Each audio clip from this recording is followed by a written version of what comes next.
د بقره مبارکه سوره چې د قرآن عظیم وشان دوهمه سوره ده په مدینه منوره کې را نازله شوې ده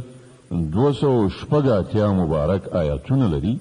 تلاوت او پښتو ترجمه یې له لومړي آیت څخه اورئ بسم الله الرحمن الرحیم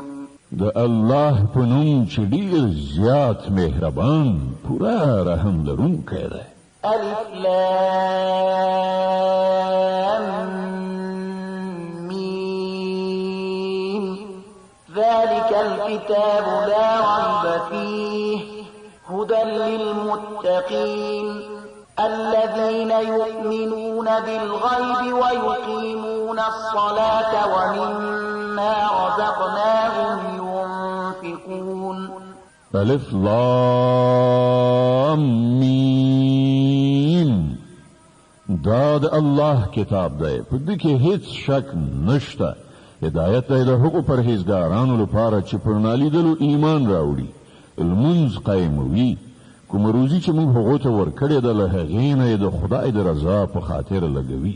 والذين يؤمنون بما أنزل إليك وما أنزل من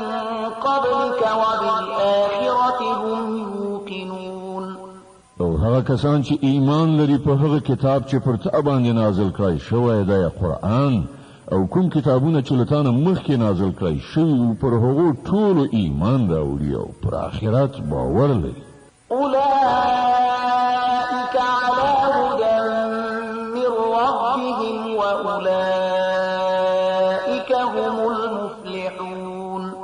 داسې خلک د خپل رب له لوري په سمه لاره دي او همغوی بری موندونکي دي إن الذين كفروا سواء عليهم